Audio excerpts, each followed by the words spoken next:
Tate kudasai.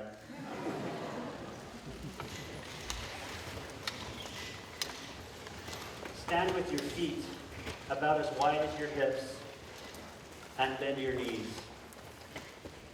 Pretend there's a string on top of your head, lifting you nice and tall. Let your arms hang down, palms find one another. Inhale the arms up nice and long, and exhale. Inhale, lengthening, exhale. Inhale and release your hands down. Believe it or not, this is how I make a living. I get paid to help people do yoga in unusual places, much like this. My name's Kipp.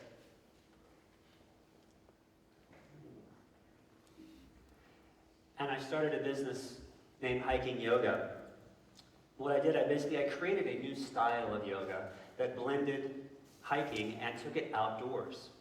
I started a business based on this idea, and over the course of the last 3 years, it's spread and now reached over 100,000 people in the last several years. So I'm here today to tell you my story.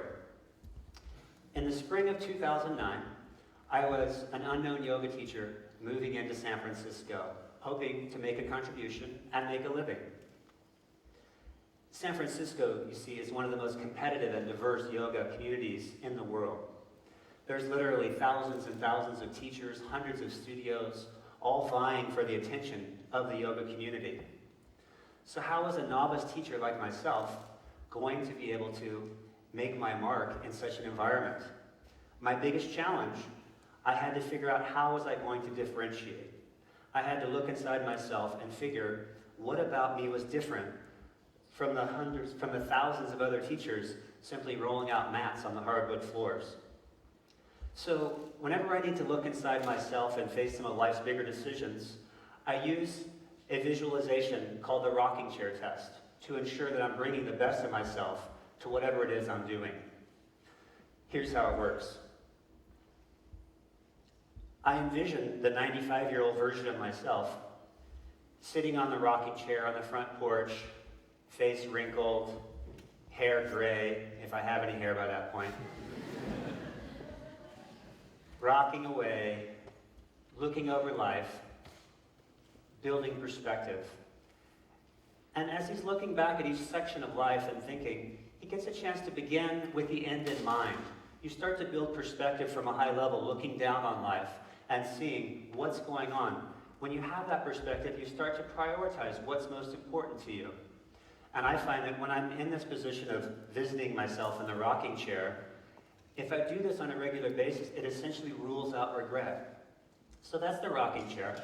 And in this particular situation, I'm looking and deciding what makes me unique, what makes me different from all these thousands of teachers. So I start to look over life and review, and I start to realize, oh, there is more to me than just this novice yoga teacher. I had been a tour guide for years.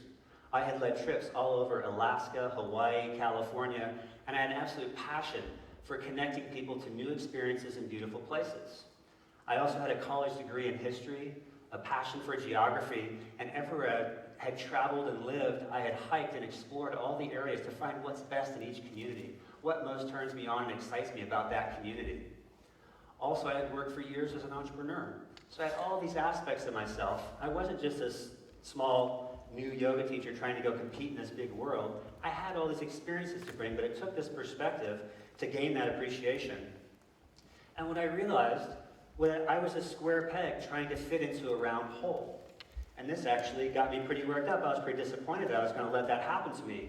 Because I started looking at all these chips that I was chipping off, and I realized those chips represented what was most unique in me, what was most beautiful in me, and I wasn't willing to let them just fall to the side. Those chips that come off, those are actually the building blocks of regret, when we carve too many corners off ourselves to try and fit into that round hole. So that day I made a commitment to myself. I was going to create something that would allow me to bring all of myself. I wanted to create a vessel that was going to allow me to bring my best work to my community. And for me, that was hiking yoga. So hiking yoga, the fundamental item that we sell is a yoga hike. And so what a yoga hike is, it's a 90-minute experience where friends come together, they meet in a common place in cities around the United States, and they go for an exploration. And this exploration is going to include the cardio of hiking, along with the power and grace of yoga. One of the fundamental parts is friends coming together, getting fresh air, taking care of their bodies, hopefully lifting their spirits, and exploring their own neighborhoods. And one unique aspect to it, like here in San Francisco, we try and show off the most beautiful parts of whatever location. So in San Francisco, we hike up and down the hills and overlook the bay. In New York City, we leave the busy hustle of the city and head into Central Park and find some quieter places to explore and do our yoga. In Los Angeles, we hike in the Hollywood Hills, overlooking the valley below, looking out to the Pacific Ocean. So I figured out what was unique, I created my vessel, and now I needed to align with trends that were larger than me in order to get the word out. We had this new experience we were selling, so we wanted to align. And Facebook and Twitter were really gaining momentum when I was first starting about 2009. They were really reaching a critical mass. And I knew we were giving a visual and a dynamic experience, and if we could capture that with photos, that people would take those photos and share them with their entire communities. So that's what we did, and we really had a nice following on Facebook and Twitter, and we were able to get the word out. Same with Groupon. Groupon's a business that helps small businesses like myself take our experience to a larger audience. And that's what we did. We made offers, and they sold by the thousands and thousands. It was astonishing. And finally, the third trend, people lived overbooked lives. So they had these lives where they didn't have enough time to go to yoga, to go do a cardio workout, to see their friends, to be outdoors. So we packaged the whole experience so they could have all that in 1 hour-and-a-half period with us. And the results were amazing. The first year, in 2009, it was just me. I was the only teacher. I was a one-man shop teaching only in San Francisco. But once we took those ideas and started taking them to a larger stage, our second and third year, we expanded. I trained and had over 100 teachers lead. Over 40,000 people came out and hiked with us over the course of the next 2 years. So the results were astonishing. And I was really on top of the world. My business was expanding exponentially. My ideas were spreading around the world. I had met and fallen in love with my wife, Karina. We were expecting a child. And in 2011, we had decided that we were going to go on tour, dotting the country, opening new locations throughout. So the sky was the limit. And then about month 4 of the pregnancy, we got news from the doctor that our daughter, Quincy, had a birth defect that was going to require multiple surgeries and many months in the intensive care unit. So my decision was easy. The business would simply have to wait. But how would this young, struggling business survive if I had to step aside and could only work 3, maybe 5 hours a week over a 6+ month period? Well, we knew we had to rethink everything. We had to look at all of our systems, look at our relationships, and redefine how we were going to be, because I had to show up for my family. So what we did first, we reached out to our teachers, we reached out to our community, and we laid out a map of how things were going to unfold going forward. Next, we started to put systems in place and leverage technology to essentially remove me from the equation. And could the business go on without me? Well, Quincy was born and came into the world, and we had the predictable ups and downs of having a child, particularly challenging situation of being in the hospital. So weeks turned into months of us more or less living at the hospital, taking care of her. And part of my job as a father, I had to keep one eye watching the business just to make sure things were going. And to my shock and delight, not only had the business not fallen apart, it actually continued to grow and improve without me. And it was astonishing. So much happened in such an intense period of time. Life was changing so much for us that I knew I had to return to the rocking chair and take a look and see what lessons we had learned. Well, first and foremost, that family was most important. The amount of support from our parents and siblings and all the greater community, how amazing my wife was in bringing our daughter home. I knew that we had to re-engineer the entire business around being available for our family. And for us, that meant seasonal living. Seasonal living for us means we live part of our year in Kansas City, where my family is, part of the year where my wife's family is in Uruguay and South America, and part of our time in California, where most of our business and a lot of our friends, where we've lived the last 10 years. Another big aspect, we want to continue to aspire to make difference in people's lives. So we wanted to lay down new ways of communicating and reaching out to our people. And as lifestyle entrepreneurs, that had to work for us. Because in the end, we weren't just building a business, we were building a life.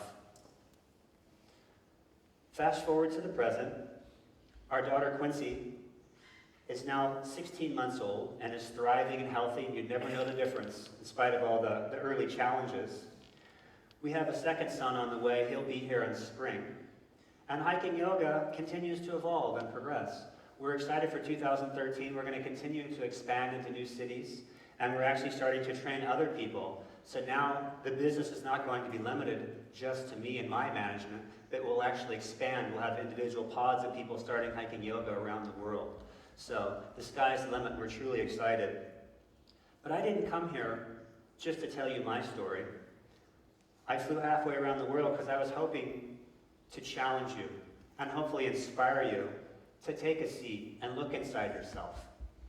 Because we live in a really dynamic, new, and exciting world. It offers many challenges, but it also offers unprecedented opportunities. We live in a world where technology allows us to scale our efforts and collaborate with people around the world. It allows us to live and work wherever we want. We live in a free agent economy where we can switch from this job to that, acquiring new skills and experiences in order to build a vision that's going to best serve us. How are we going to take these opportunities that are put in front of us and create this life? And it's not going to be easy, and it's not going to be simple, but nothing worth doing ever is.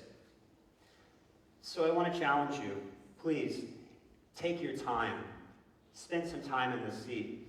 Look inside yourself and do it for yourself, because it will be the most dynamic and challenging life you can live.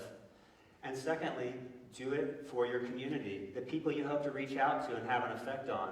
Because the world doesn't need more vanilla from you. The world needs your very best. And finally, do it for that 95-year-old version of yourself.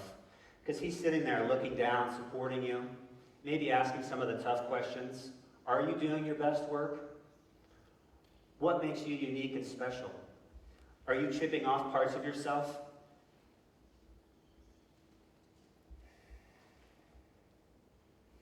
Because he's watching, and he doesn't want to listen to excuses, because he knows excuses never stand up to the test of time.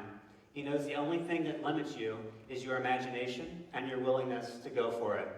So please, take a seat, look inside yourself, and make something amazing with your life. Domo arigatou gozaimasu.